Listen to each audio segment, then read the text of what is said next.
হযরতে ফাতেমা রাদিয়াল্লাহু তাআলা আনহা ইয়াতীম ছিলেন। মাত্র 29 বছর বয়সে ফাতেমা রাদিয়াল্লাহু তাআলা আনহা কিন্তু দুনিয়ার মায়া ত্যাগ করেছিলেন, দুনিয়া থেকে বিদায় হয়েছিলেন। আল্লাহর নবী 63 বছর জিন্দেগির মধ্যে যখন ইন্তেকাল করে গেলেন, 6 মাস পার হওয়া মাত্রই হযরতে ফাতেমা রাদিয়াল্লাহু তাআলা আনহার ডাক আসিয়া গেল।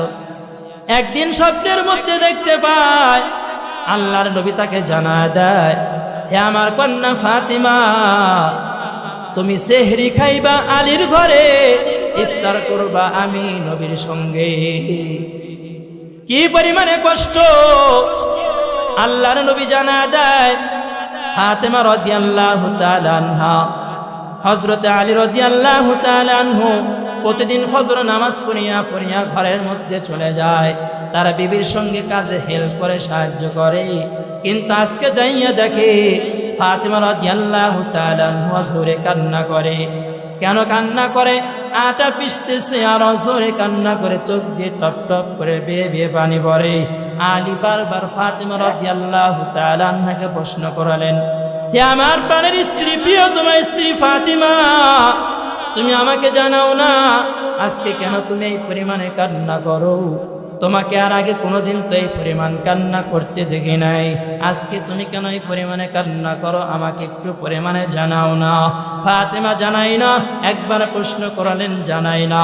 দুইবার প্রশ্ন করলেন, জানাই না।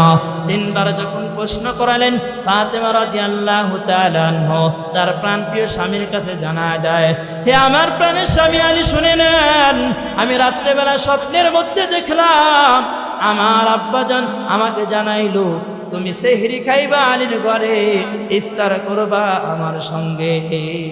আহ, কি পরিমাণে কষ্ট! হযরতে আলী রাদিয়াল্লাহু তাআলা আনহু প্রিয় তোমার স্ত্রীর কান্না দেখিয়া সহ্য করতে পারলেন না। আলী তো মানতে পারে না। আমার স্ত্রী এত অল্প বয়সের মধ্যে এই দুনিয়ার মায়া ত্যাগ করবে, আলী সহ্য করতে পারে না। আলী অসুরে কান্না শুরু করে দেয়। এমত অবস্থার মধ্যে ওনার কলিজার টুকরা হাসান হুসাইন বাড়ির মধ্যে হাজির হয়ে যায়। মায়ের কান্না দেখে, আবার বাবারও কান্না দেখে। এমন দৃশ্য দেখিয়া হাসান চোখের পানি ধরে রাখতে পারে না, হুসাইন চোখের তো পানি ধরে রাখতে পারে না। মায়েকে আঞ্জা করিয়া ধরে নাই, মায়ের বুকের মধ্যে যায়। ফাতেমা এমন দৃশ্য দেখিয়া সহ্য করতে পারে না। ফাতেমা জোরে কান্না করা শুরু করে দেয়। হাসান কান্না করে, হুসাইন কান্না করে, কিন্তু তাদের কাছে জানাই না আমি তোমাদের মধ্যে যার থাকবো না। আলী রাদিয়াল্লাহু তাআলা আনহু দুইটা সন্তানকে যখন ওইখান থেকে সরায় নেয়, মায়ের কাছ থেকে সরায় নেওয়ার চেষ্টা করে, সন্তানটা তো মায়ের গলা ছাড়ে না। মাকে জড়ায় ধরে কান্না করে। ফাতেমা মানতে পারে না। এইবার হাসান হুসাইনকে যখন সরাইয়া বলে, তোমরা তোমার নানাদের কবর জিয়ারত করে আসো। যখন নানার কবর জিয়ারত করতে যায়, নানা কবর থেকে জানা দেয়, হে হাসান, হে হুসাইন, আমার কাছে তোমরা পরেও তো আসতে পারবা, কিন্তু তোমার মাকে জন্মের শেষ দেখা দেখে নাও। হাসান হুসাইন এখান থেকে কান্না করতে করতে এক দৌড়ে বাড়ির মধ্যে আসে। আসিয়া মাকে এরকম করে আঞ্জা করে ধরে নেয়। ফাতেমা সহ্য করতে পারে না। দুইটা সন্তানকে কোলের মধ্যে নিয়ে জোরে কান্না করা শুরু করলেন। দুইটা সন্তানের মায়া তো ছাড়তে পারে না। হাসান মা বলিয়া কান্না করে, হুসাইন তো জোরে মা বলিয়া কান্না করে। আলী সহ্য করতে পারে না। এইবার যখন আলী কান্না করে, হাসান কান্না করে, হুসাইন কান্না করে, ফাতেমা দুইটা সন্তান কান্না করিয়া বুকের মধ্যে নিয়ে কান্না করা শুরু করলেন। এইবার আলী জানা দেয়, এই স্ত্রী কান্না করবেন না, আমি কথা দিয়া দিলাম এই দুইটা সন্তানকে আমি দুনিয়ার মধ্যে দেখে রাখবো, কোনোদিন মায়ের কষ্ট বুঝতে দেব না, কোনোদিন বাবার কষ্ট তো আমি বুঝতে দেব না। এইবারে যখন হাসান হুসাইন মায়ের বুকের মধ্যে আলীকে জানা দেয়, হে আমার প্রাণপ্রিয় স্বামী, আপনার কাছে ওই পরিমাণ জিনিস তো আমি কোনোদিন চাই নাই, আপনার কাছে আমার ওই পরিমাণ কোনো চাওয়া পাওয়া ছিল না, তবে হ্যাঁ আজকে আপনার কাছে আমি 3টা জিনিস আবদার করব, আপনি আমাকে এই 3টা জিনিস না খাওয়ার চেষ্টা করবেন।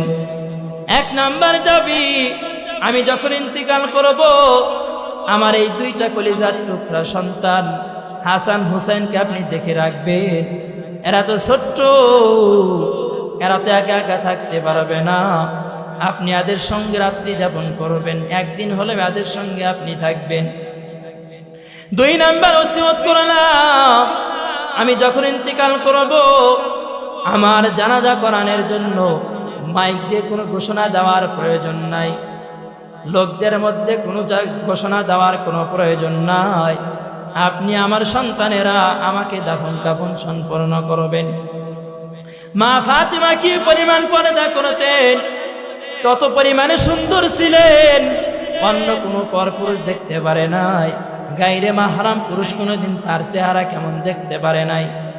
ইন্তিকাল করার পরে যখন ফাতেমা রাদিয়াল্লাহু তাআলা আনহা দুনিয়ার মা ত্যাগ করলেন, ওই সময় আলী রাদিয়াল্লাহু তাআলা আনহু তার ওসিয়ত অনুযায়ী যখন তাকে দাফন কাফন করার জন্য চলে যায়, দাফন কাফন সম্পূর্ণ করলেন।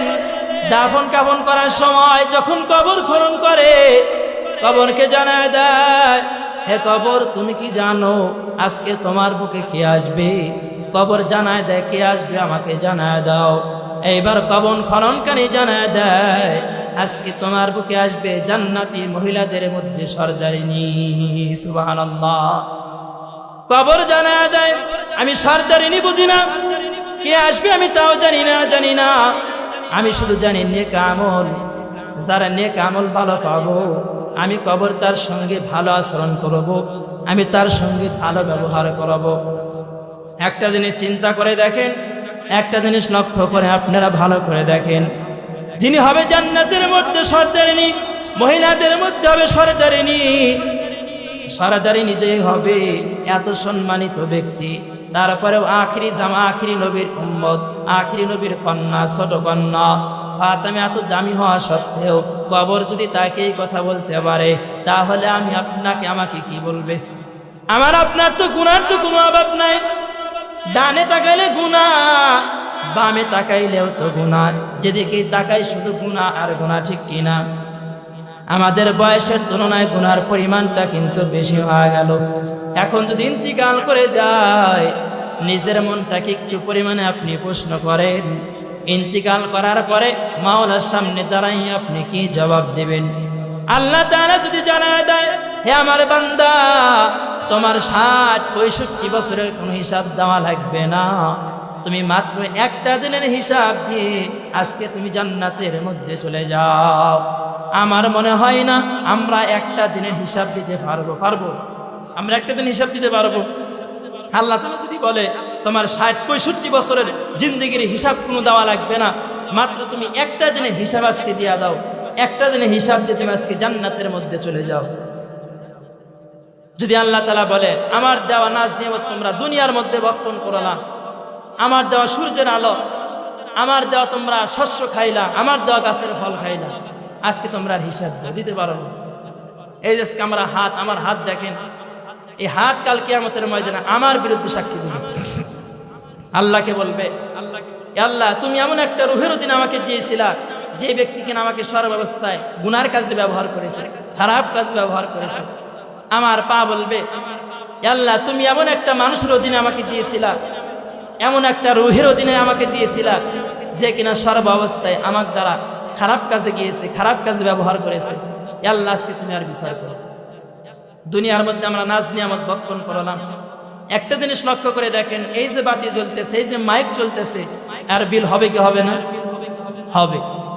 আর আল্লাহ তাআলা যে দিনে সূর্যের আলো যে দেয়, আর কি কোনো বিল দেওয়া লাগে? আমরা আর কোনো বিল দেই না। আল্লাহ তাআলা যদি বিল চাইতো, আমি আপনাকে বিল দিতে পারতাম? কখনো বিল দিতে পারতাম না। এই যে আলোর যে নাজ নিয়ামত আমি আপনি ভক্ষণ করিতেছি, আল্লাহ তাআলা যদি আর হিসাব চাই দিতে পারবো না। এক গ্লাস পানির হিসাবও কিন্তু আমি আপনি দিতে পারবো না, ঠিক কিনা? এজন্য সর্বাবস্থায় আমার আপনার শুকরিয়া জ্ঞাপন করতে হবে, সর্বাবস্থায় মহব্বত করতে হবে। এজন্যই তো বলি সর্বাবস্থায় মহব্বত করুন, একটু মহব্বতে জিকির করি, লা ইলাহা ইল্লাল্লাহ, লা ইলাহা ইল্লাল্লাহ, লা ইলাহা ইল্লাল্লাহু মুহাম্মাদুর রাসূলুল্লাহ। যেই কথা বলতেছিলাম, আম্মা জান ফাতিমা রাদিয়াল্লাহু তাআলা আনহা হযরতে আলী রাদিয়াল্লাহু তাআলা আনহুর কাছে ওই পরিমাণ কোনো জিনিস চাইতেন না। এত পরিমাণে গরিব ছিলেন, এক বেলা যদি খানা থাকতো অন্য বেলা খানার কোনো চিন্তাও করতেন না, ভাবতেও পারতেন না। আর আমি আপনি দেখা যায় ঘরের ভিতরে বের কেমন কেমন পরিমাণ দান উঠানোর পরেও আমাদের খাবারের টেনশন থাকে, চিন্তা থাকে, ঠিক কিনা? আমরা চিন্তায় মরে যাই আমাদের সংসার কিরকম করে চলবে, আমরা সামনের দিনগুলো কেমন করে করে পার করব। অথচ আমরা যদি সেই 1400 বছর আগে একটা বার লক্ষ্য করে দেখি, হযরতে আলী রাদিয়াল্লাহু তাআলা আনহু এক বেলা খানা থাকলে অন্য বেলা খানার কোনো টেনশন করতেন না, চিন্তাও করতেন না। হযরতে ফাতিমা রাদিয়াল্লাহু তাআলা আনহা একদিন আঙ্গুর ফল খাবে, বেদনা ফল খাবে, তার মনের মধ্যে বড় ইচ্ছা জাগিয়া গেল, ইচ্ছা পোষণ করলো। হযরতে আলী রাদিয়াল্লাহু তাআলা আনহাকে জানাইলেন, হে আমার প্রিয় স্বামী আলী, আপনার কাছে আমি একটু পরিমাণে আবদার জানাই দেই। আমার তো বেদনা ফল খাওয়ার জন্য ইচ্ছা হয়েছে, ইচ্ছা পোষণ হয়েছে। হযরতে আলী রাদিয়াল্লাহু তাআলা আনহু এই কথা শোনার পরে যখন বাজারের উদ্দেশ্যে রওনা করলেন বেদনা ফল কেনার জন্য, বাজারে যাইতে যাইতে বেদনা ফল কিনে যখন বাড়ির উদ্দেশ্যে রওনা করবেন, ইতিমধ্যে রাস্তার মধ্যে এক ভিক্ষুকের সঙ্গে আলীর মুলাকাত হয়ে গেল।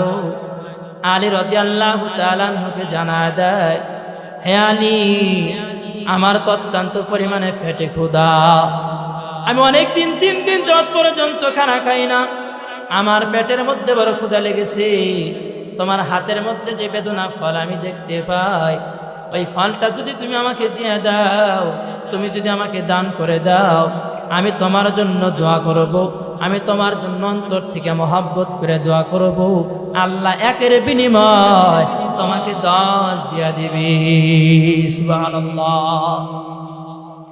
হযরত আলী রাদিয়াল্লাহু তাআলা আনহু আল্লাহ তাআলার প্রতি পরিপূর্ণ বিশ্বাস করলেন। বিশ্বাস রাখিয়া ওয়াত্তাকুল্লাহ, আল্লাহকে ভয় করিয়া, আর যেই যখন বেদনা ফলটি এইবার ভিক্ষুকের হাতের মধ্যে উঠা দেয়, ভিক্ষুক খাইয়া আল্লাহ তাআলার দরবারে দোয়া করলেন, হে আল্লাহ, এই বেদনা ফলের বিনিময় আলীকে তুমি 10টি বেদনা ফল দিয়া দিও। সুবহানাল্লাহ।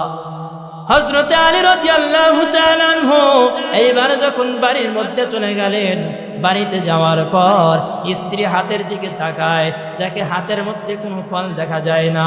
আলীকে বারবার জানায় দেয়, হে আমার প্রাণপ্রিয় স্বামী আলী, আপনাকে না বাজারে পাঠাইলাম বেদনা ফল আনার জন্য, কিন্তু আপনি বেদনা ফল না আনিয়া আপনি কেন বাড়ির মধ্যে আসলেন? এইবার আলী জানায় দেয়, হে আমার স্ত্রী, শুনে নাও, আমি আলী রাস্তার মধ্যে ফল কিনিয়া যখন আসতে লাগলাম, রাস্তার মধ্যে এক ভিক্ষুকের সঙ্গে আমার মুলাকাত হয়ে গেল। আমি ভিক্ষুককে সেই ফলটা দান করলাম। কিছুদিন পার হয়ে গেল, আল্লাহ তাআলা জিবরাইলকে জানায় দেয়, হে জিবরাইল, যাও আমার আলীর কাছে জান্নাত থেকে 10টা বেদনা ফল নিয়ে যাও। সুবহানাল্লাহ। এইবার আলী রাদিয়াল্লাহু তাআলা আনহুর বাড়িতে যখন চলে আসলেন, জিবরাইল আলাইহিস সালাতু ওয়াস সালাম মানুষরূপী মানুষের বেশ ধরে যখন চলে আসলেন, এইবার আলীর ঘরের দরজা আসিয়া করা নারাই, আসসালামু আলাইকুম ইয়া আহলাল বাইত। আলী যখন ঘরের দরজা খুলে দেয়, তাকায় দেখে এক লোক তার দরবারে বেদনা ফল নিয়ে আসলো। বলে, বেদনা ফল তোমাকে হাদিয়া করলাম, আল্লাহর তরফ থেকে আসছে। এইবার জিবরাইল আলাইহিস সালাতু ওয়াস সালাম একটু পরিমাণে চালাকি করিয়া একটা বেদনা ফল পকেটের মধ্যে ঢুকাইয়া 9টা বেদনা ফল যখন আলীকে দিয়া দেয়, আলী যখন গুনিয়া দেখে 9টা বেদনা ফল, আলী তো মানতে পারে না। আলী জানায় দেয়, না না, এইটা হতে পারে না, নয়টা তো হওয়ার কথা না, ফল তো হওয়ার কথা 10টা, এটা তো হতে পারে না। এইবার জিবরাইল আলাইহিস সালাতু ওয়াস সালাম জানায় দেয় 10টা ফল আল্লাহ তাআলা পাঠাইছেন তোমাকে পরীক্ষা করার জন্য, আমি একটা কম রেখেছিলাম।